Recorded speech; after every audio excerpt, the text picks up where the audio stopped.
السلام علیکم، میں امداد سمرو۔ متضاد اطلاعات ہیں نور ولی محسود جو ٹی ٹی پی کے سربراہ ہیں، ان کی ہلاکت کے ابھی تک آفیشلی حکومت پاکستان کی طرف سے یا ایون کسی آفیشیل میڈیا کی طرف سے اس طرح کی کوئی اطلاعات سامنے نہیں آ رہی، مگر مسلسل سوشل میڈیا پر اور کچھ ویب سائٹس کے اوپر یہ خبریں یا یہ افواہیں گردش کر رہی ہیں کہ ان کو کابل میں پاکستانی فورسز نے حملہ کر کے ہلاک کر دیا ہے۔ ادھر پاکستان میں 30 فتنۃ الخوارج کو مار گرایا گیا ہے، اور ادھر عمران خان صاحب کا اڈیالہ جیل سے درد بھرا بیان سامنے آ گیا، اور یہ بیان آپریشنز کے خلاف ہے، تفصیلی بیان ہے، ڈیٹیلڈ بیان ہے، جس میں حقائق کے برعکس عمران خان صاحب نے باتیں کی ہیں۔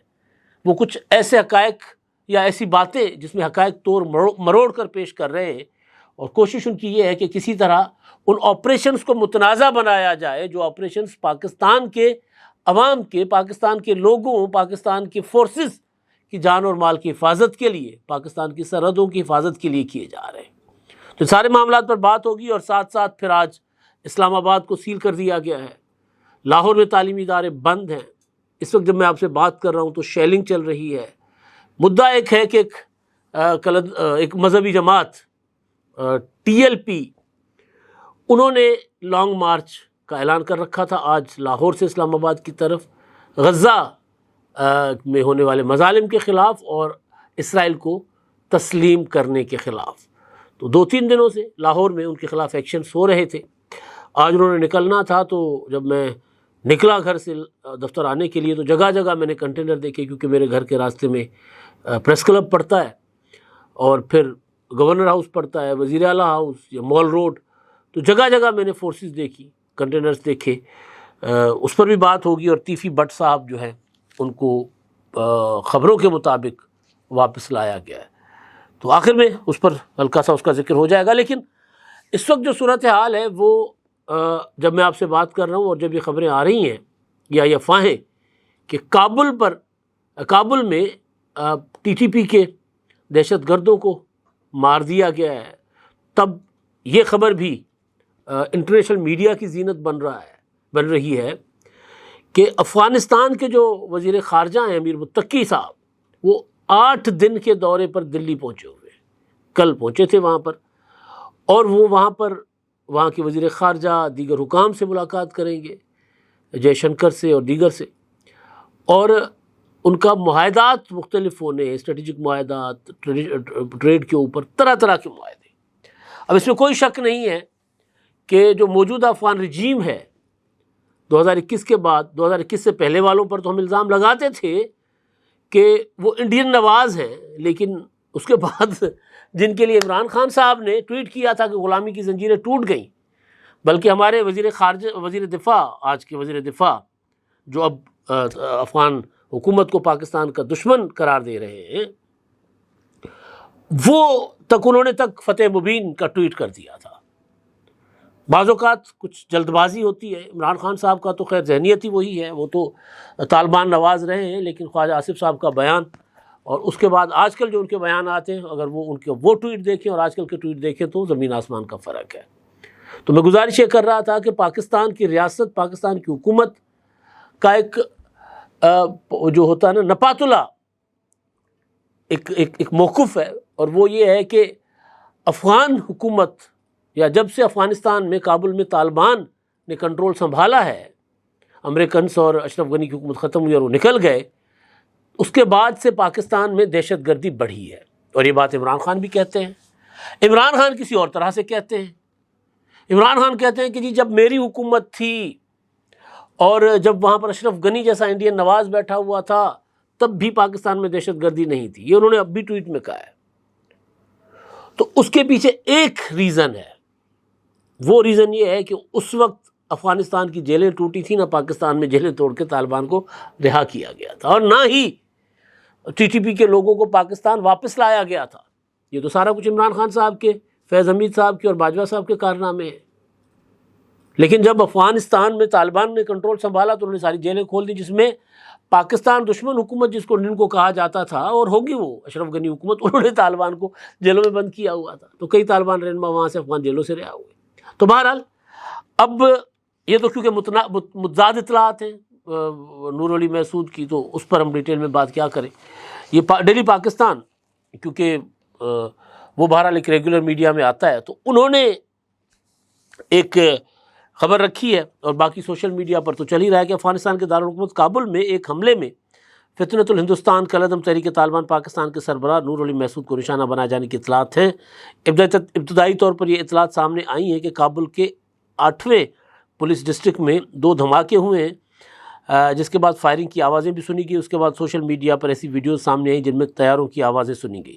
سیکیورٹی ذرائع کا کہنا ہے کہ اس حملے میں کالعدم تحریک طالبان پاکستان TTP کے سربراہ مفتی نور ولی محسود کو نشانہ بنایا گیا اور ان کی ہلاکت کے حوالے سے متضاد اطلاعات ہیں. اس کے علاوہ حملے میں نور ولی محسود کے قریبی ساتھی قاری سیف اللہ محسود اور خالد محسود کی بھی ہلاکت کی اطلاعات ہیں. اور میزائل جو ہے وہ ایک سفید رنگ کی لینڈ کروزر کو میزائلوں کے ساتھ نشانہ بنایا گیا. تو یہ اب اس پر باضابطہ کوئی ہم نے ایسا کچھ کیا ہے یا نہیں کیا، جب تک آپ میرا ویلاگ سن رہے ہوں گے تو ممکن ہے کہ DGI SPR جنہوں نے 2:30 بجے شیڈیولڈ ہے جن کی پریس کانفرنس میں اس سے پہلے ویلاگ کر رہا ہوں، تو ممکن ہے کہ وہ اس پریس کانفرنس میں ساری ڈیٹیلز دے دیں، بتا دیں. اچھا جی، اب یہ جو ISPR نے خبر جاری کی رات گئے، اس میں 2 روز پہلے 7 اور 8 کی رات درمیانی شب ایک آپریشن کیا گیا تھا سیکورٹی فورسز کی طرف سے. انٹیلیجنس بیسڈ آپریشن تھا جس میں فتنۃ الخوارج کی اطلاعات تھی. تو اس میں آپریشن میں 19 بھارتی جو اسپانسرڈ یا بھارتی سرپرستی میں کام کرنے والے جو دہشت گرد ہیں خوارج، ان کو ہلاک کر دیا گیا تھا. لیکن فورسز کو بھی بہت بڑا نقصان ہوا تھا.